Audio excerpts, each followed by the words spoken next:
and is expected to be finalized today. Let me run through a few brief notes here. Michael Wilbon, Peter Schrager jumped in from Brooklyn. Dan Orlovsky is up early with us this morning. Shefty then tweeted, these are the moves the Cowboys have made this offseason in trades.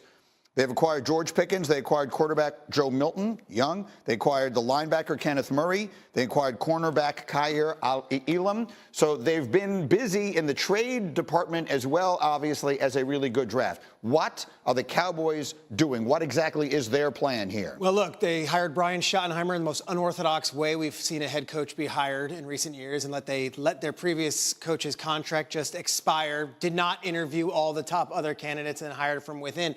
And Schotty's whole thing has been, don't worry about sizzle, don't worry about this. We're all about culture, culture, culture, culture. George Pickens has a history of having temper tantrums on the sidelines, and when he doesn't get the ball, throws his helmet and does the histrionics when the game is not going his way. So on paper, you look at this and say, well, what are you about? You about drafting an offensive lineman, 12th overall, over a skill position player because that's what we're going to be, meat and potatoes? Or is this a panic move saying, all right, we're going to trade a third-round pick this far from the draft, not knowing what that third-round pick will be, to go get our number 2 wide receiver? I will say this. I've spoken to Steelers sources over the last year because Pickens would have national games where he's throwing his helmet and crying on the sideline, the whole thing. It's not him necessarily Monday to Saturday. He is just one of those guys on the field that is so emotional. So if he's not a culture ruiner, he's not a guy that's going to upset the apple cart, he is a great number 2 option to CeeDee Lamb. The question is, if he does have that major year, is it a 1-year deal because it's the final year of his contract? You got to pay him at some point anyway. Right, and the Steelers clearly had decided they weren't going to do that. And so the Cowboys will take a chance. He's sort of a distressed asset, Dan. If you look at it that way, he is a player whose talent obviously far exceeds the cost it took to go out and get him, the price they paid, meaning a future third-round pick. So to be honest with you, I kind of love it from a Cowboys perspective. If you catch lightning in a bottle here, this could wind up being a significant improvement to their offense. Greeny, he averages 16 yards a catch the past couple seasons, and he didn't play with Dak Prescott over that period of time. Cowboys got a chance. If George Pickens plays to the way that he has played over the past couple seasons, this would be a top 8 offense in the NFL.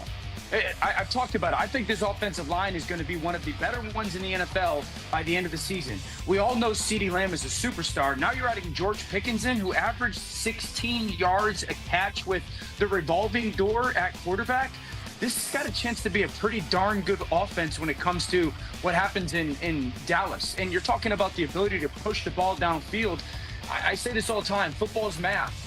You only got 11 to play. So we're talking about a team that this offensive line develops and can run the ball just a little bit. CeeDee Lamb on one side, George Pickens on the other. This is going to be a really good offense down in Dallas. I guess my biggest takeaway, Greeny, before Mr. Wilbon gets in is trades. Why did Pittsburgh trade him then? If he's not a problem. Right. Look, they're getting rid of him. At a certain point, you have a guy who's going to the final year of his contract. They did bring in DK Metcalf, and if Mike Tomlin's done with you and Mike Tomlin doesn't think you're worth the squeeze, well, then maybe that's a message to the rest of the league. They were talking about this before the draft. Trade talks then went off the table, and then it really heated up last night. But to your point, desperate times calls for desperate measures. The Cowboys are looking at their roster right now. They didn't get that number 2 wide receiver.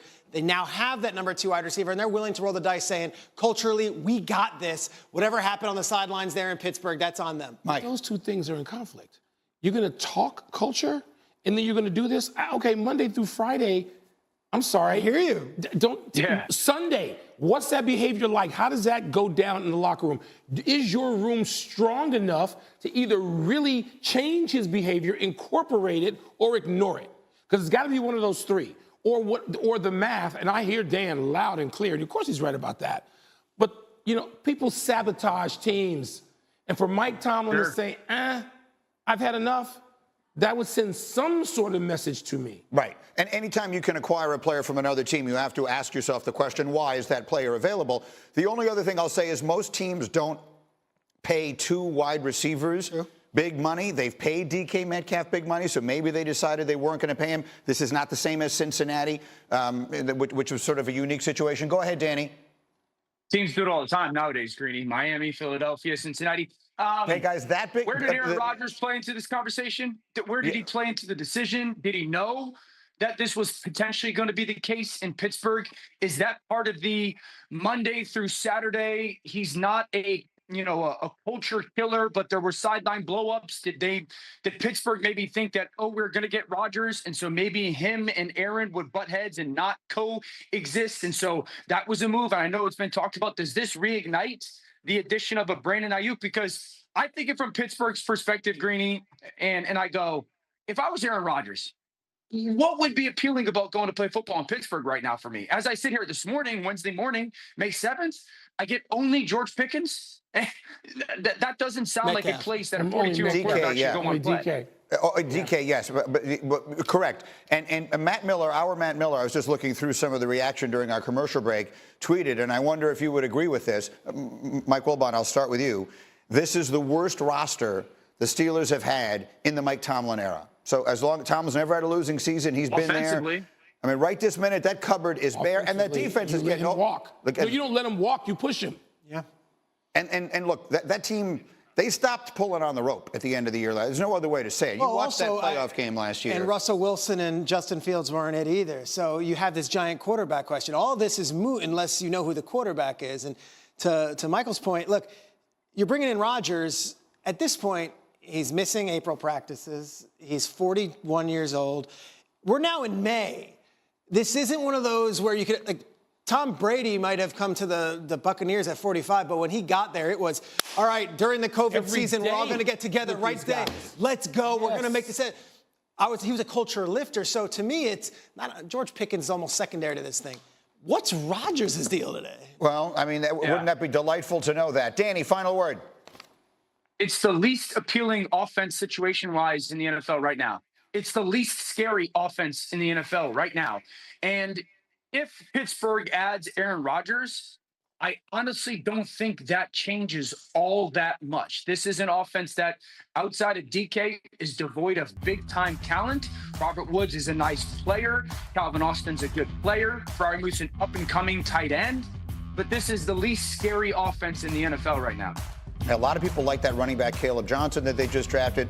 But we'll see what winds up happening. I completely agree. This is an offense that will scare no one in a division with a lot of scary offenses. But what if they had Shador? Much more on that. They could have taken Shador at any point Friday. And what are you doing to me over there? Think I didn't get enough of that when I was back in Green Bay? All right, awesome. Leave that there for the moment. We can finally now get here. Greeny and I have been talking about me being in New York on the way to Boston, by the way, for tonight, for a few days. And I texted him. And I just said, I will come on as long as the name Aaron Rodgers cannot possibly come up. He got and I get here 6:45 this morning, and Greeny says about this breaking news. So we will have to talk more about the most now, as great as he is, first ballot Hall of Fame, absolutely. There's no doubt about that. He has now become the most overrated and overstated quarterback in the league. Because last I checked, he'll be 42 years old sometime. He will be this coming season, yes. And is it like 4 or 5 years since Aaron Rodgers was any damn good? Yes. And yet, people talk about him. Why don't we just go get John Elway out of mothballs? I mean, when people talk about Aaron Rodgers as if we're going to get the 2010 version. No, we're not. And we don't move on from it. And so I know here this trade is going to be Aaron Rodgers. If the Steelers, really, they're going to wait on this? So even if he's great for 1 year, what have you done? What have you done to your franchise, to your room, to your compensatory resources? What do you do? Nobody just looks at this and says, I'm sorry, this guy, he's not Tom Brady. Because we would have seen that over the past 3 or 4 years, and we haven't. So I know, here we go.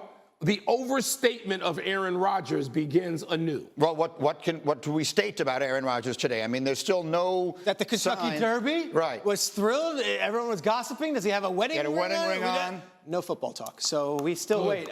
As was the case in February, as was the case in March, he told teams, I am on my own timetable. If you need to move on, I understand. It must be nice. Good for him. Well, now he's got a Hall of Fame career. And you know what? That Hall of Fame career is over.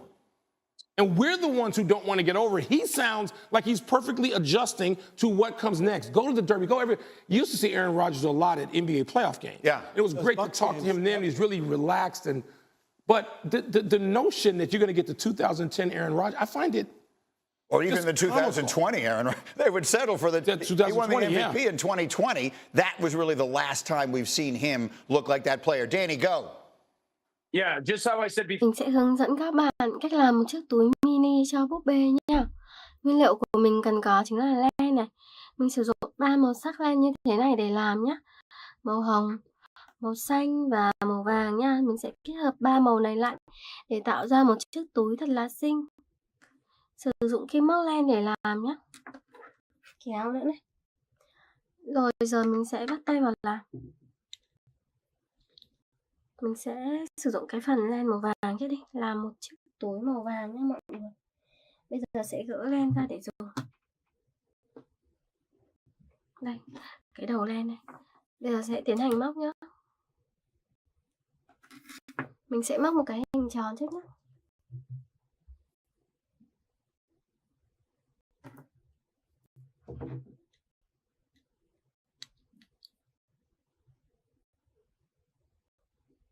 Bây giờ móc vào này.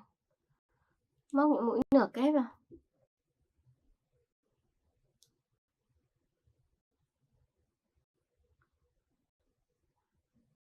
Cứ móc luân phiên từng mũi cho đến khi được một cái hình tròn thì mình sẽ dừng nhé. Mình móc tiếp nha mọi người. Rồi mũi nữa này.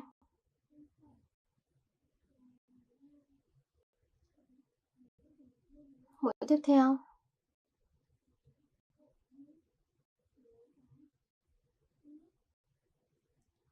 Tiếp tục móc xuống. Đấy, mình làm luân phiên từng mũi như này là được. Tiếp nha mọi người.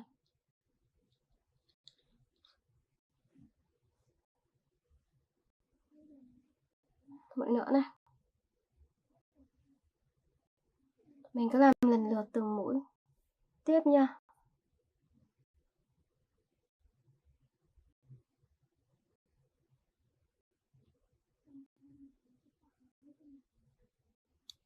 Rồi móc tiếp xuống.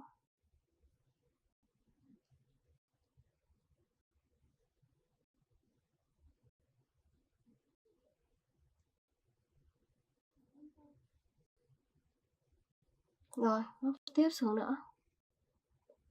Đây còn là khoảng 2 mũi nữa là được cái hình tròn nhé.